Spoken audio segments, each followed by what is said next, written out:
तो राम राम सभी को, जय हिंद जय भारत। तो सर ने आज इकोनॉमिक्स में पढ़ाया था, संसाधनों पर स्वामित्व के आधार पर तीन प्रकार होते हैं अर्थव्यवस्था के। पहली है समाजवादी अर्थव्यवस्था, इसका अन्य नाम है राज्य आधारित अर्थव्यवस्था।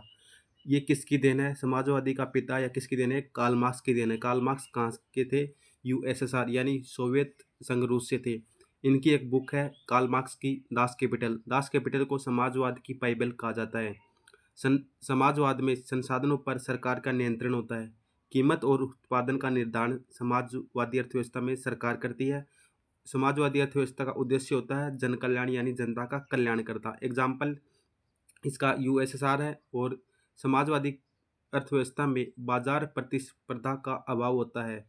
दूसरे नंबर पे आते हैं पूंजीवादी अर्थव्यवस्था। इसमें संसाधनों पर नियंत्रण निजी क्षेत्र का होता है। पूंजीवादी अर्थव्यवस्था में इसमें संसाधनों पर नियंत्रण निजी क्षेत्र का होता है। कीमत और उत्पाद का निर्धारण बाजार शक्तियों द्वारा किया जाता है। बाजार शक्तियों का दूसरा नाम है आदर्शवाद। इसमें डिमांड और सप्लाई के आधार पर होता है कीमत और उत्पादन का निर्धारण। पूंजीवादी अर्थव्यवस्था का अन्य नाम है बाजार आधारित अर्थव्यवस्था। पूंजीवादी अर्थव्यवस्था का अन्य नाम क्या है? बाजार आधारित अर्थव्यवस्था। आधारित अर्थव्यवस्था इसलिए क्योंकि इसमें कीमत और उत्पाद का निर्धारण बाजार की शक्तियाँ करती हैं। पूंजीवादी अर्थव्यवस्था में इसमें बाजार प्रतिस्पर्धा पाई जाती है, और इसमें जो होता है समाजवादी, उसमें बाजार प्रतिस्पर्धा का अभाव रहता है। इसका उद्देश्य है पूंजीवादी अर्थव्यवस्था का आर्थिक लाभ कमाना। नेक्स्ट आता है पूंजीवादी अर्थव्यवस्था का जनक। पूंजीवादी अर्थव्यवस्था का जनक वो कहा जाता है एडम स्मिथ को, जो स्कॉटलैंड से थे। एडम स्मिथ को अर्थशास्त्र का जनक भी कहा जाता है। एडम स्मिथ को अर्थशास्त्र का जनक भी कहा जाता है। एडम स्मिथ की एक बुक है जिसकी रचना की गई थी 1776 में, wealth of Nations. Wealth of Nations किसकी बुक है? एडम स्मिथ स्मिथ की है, जो ये पूंजीवादी अर्थव्यवस्था का जनक या अर्थशास्त्र के जनक माना जाता है। पूंजीवादी अर्थव्यवस्था यह हस्तक्षेप की नीति पर आधारित है। यह हस्तक्षेप की नीति पर आधारित है। इसका उदाहरण पूंजीवादी अर्थव्यवस्था का यूएसए यानी अमेरिका है।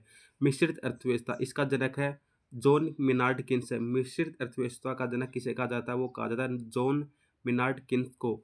इसमें सरकार व निजी क्षेत्र दोनों साथ मिलकर कार्य करते हैं। मिश्रित अर्थव्यवस्था में सरकार और निजी क्षेत्र दोनों साथ मिलकर कार्य करते हैं। इसका उदाहरण भारत है।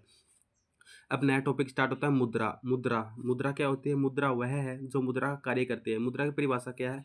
मुद्रा वह वस्तु है जो मुद्रा का कार्य करती है। मुद्रा कार्य दो प्रकार के होते हैं, प्राथमिक कार्य और द्वितीयक कार्य। मुद्रा के कार्य दो प्रकार के होते हैं, एक तो प्राथमिक होता है, एक द्वितीयक होता है। प्राथमिक कार्य में क्या होता है? मुद्रा विनिमय का माध्यम है, खाते की इकाई है, मूल्य का मापदंड है। तो प्राथमिक कार्य मुद्रा क्या है? विनिमय का माध्यम है, खाते की इकाई है, मूल्य का मापदंड है। मुद्रा के द्वितीय कार्य में आता है मुद्रा मूल्य का भंडार है, भविष्य का लेन देन है, मूल्य का हस्तांतरण है। वस्तु विनिमय प्रणाली यानी बार्टर सिस्टम। वस्तु विनिमय प्रणाली यानी बार्टर सिस्टम, इसमें क्या होता है? वस्तु के बदले वस्तु की प्राप्ति होती है। वस्तु के बदले वस्तु की प्राप्ति वो किसमें होता है? वस्तु विनिमय प्रणाली। इसमें समस्याएं आती है। पहली समस्या इसमें दुरात्मक इच्छाओं का संयोग, मतलब इच्छाएं दो होती है, दुरात्मक इच्छाओं का संयोग रहता है। इसमें मूल्य मापन में कठिनाई, इसमें कितना ये पता नहीं चलता कितना मापना है। मूल्य मापन में कठिनाई होती है वस्तु विनिमय प्रणाली में। इसकी तीसरी समस्या विभाजन की समस्या, और चौथी है स्टोरेज प्रॉब्लम। तो ये वस्तु विनिमय प्रणाली की चार समस्याएं। पहली दुरात्मक इच्छाओं का संयोग, दूसरी मूल्य मापन में कठिनाई, तीसरा है विभाजन की समस्या, चौथी स्टोरेज प्रॉब्लम। अगर आपको वीडियो पसंद आई तो वीडियो को लाइक कर देना, चैनल को सब्सक्राइब कर देना। चलिए मिलते हैं नेक्स्ट वीडियो में, तब तक के लिए।